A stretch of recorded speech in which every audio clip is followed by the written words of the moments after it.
안녕하십니까, 백설입니다. 7월의 마지막 날 장전 브리핑 출발하겠습니다. 간밤 미국에서는 2분기 GDP가 발표됐습니다. 33% 역성장을 기록하며 시장을 짓눌렀는데요. 3대 지수는 엇갈렸습니다. 나스닥만 플러스권에 들었는데요.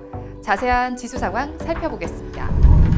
블루칩 클럽인 다우지수는 0.85% 하락한 26,313선에 마쳤고요. S&P 500 지수도 0.38% 내림세 보였습니다. 기술주 중심의 나스닥 지수만이 홀로 상승했는데요. 0.43% 상승한 1,587선의 종가 형성했습니다. 미국의 2분기 경제 성장률은 역대 최악을 기록했습니다. 신규 실업자 수도 늘어났습니다. 트럼프의 깜짝 발언도 있었는데요. 하지만 기술주가 강세를 보이며 낙폭은 제한됐습니다. 먼저 미국의 2분기 GDP 성장률은 역대 최악으로 나타났습니다. 미국이 2분기 국내 총생산이 마이너스 32.9%를 기록했는데요. 관련 통계가 집계된 이후 사상 최악의 수치입니다. 시장의 전망치인 34.7%보다는 다소 양호했는데요. 하지만 역대 최악의 경제 후퇴가 확인되며 투자 심리는 위축됐습니다. 미국의 고용 지표도 다소 부진했습니다. 지난주 신규 실업수당 청구 건수는 143만 4천 명으로 집계됐습니다. 시장의 예상보다는 양호한 수치였는데요. 하지만 두 주 연속 증가세를 보였습니다. 고용 회복 속도가 기대만큼 빠르지 못할 것이라는 우려가 커지고 있습니다. 거기에 트럼프 대통령의 뜬금포 발언도 있었습니다.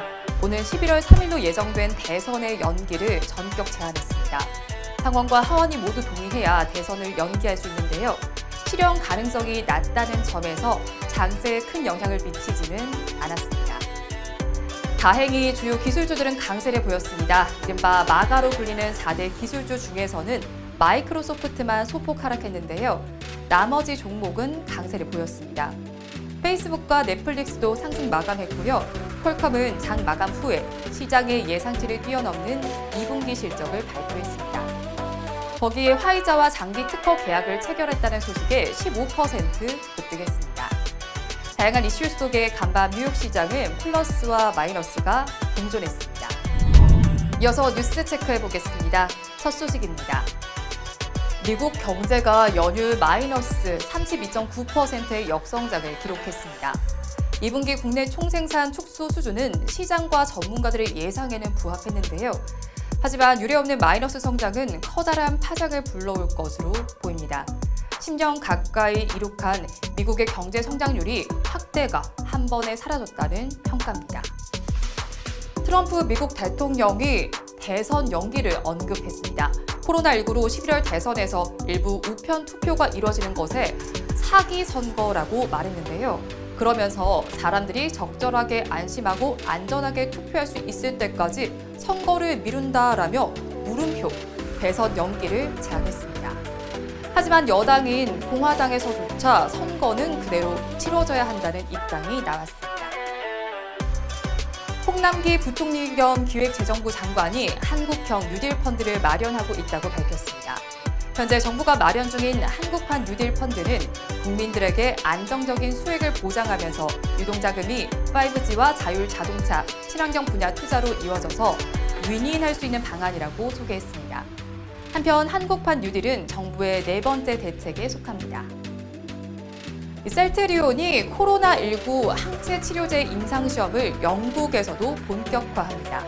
영국 의약품 건강관리 제품 규제청에서 관련 임상시험 계획을 승인받아서 환자 모집에 돌입할 예정입니다. 영국 일상은 코로나19 경증 환자를 대상으로 약물의 바이러스 중화 효능과 약효 등 약물 유효성 초기 지표를 확인하는 것에 중점을 둡니다. 코로나 환자를 대상으로 한다는 점에서 건강한 사람의 대상으로 안전성을 평가 중인 국내 일상과는 구분됩니다.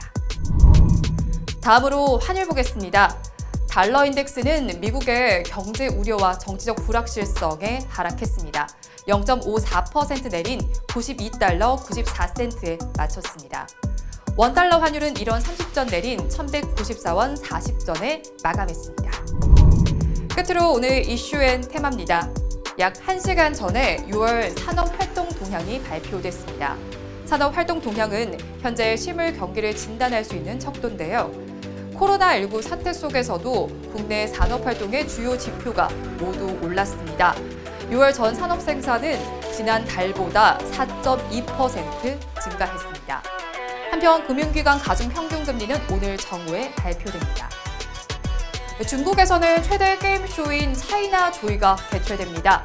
코로나19 사태에도 오늘부터 다음 달 3일까지 상하이 신국제박람센터에서 개최됩니다.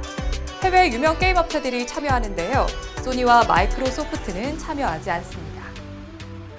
오늘 캐터필러가 실적을 발표합니다. 캐터필러의 실적과 전망으로 향후 세계 경기를 예측할 수 있는데요. 글로벌 건설업과 제조업 경기에 바로미터 역할을 하고 있습니다. 우리 시간으로 오후 9시 30분에 발표됩니다. 산업활동 동향이 긍정적으로 발표되면서 우리 시장에 호재로 작용할 것으로 보입니다. 코로나19 속에서도 차이나 조이가 개최되면서 게임 관련주들의 변동성도 예상이 됩니다. 오늘도 LG화학을 비롯한 10개 기업의 2분기 실적 발표가 있습니다. 관련주들도 함께 확인해 보시기 바랍니다. 오늘 장 어떻게 흘러갈지 이어지는 방송으로 체크해 보시기 바랍니다. 함께해 주신 여러분 고맙습니다.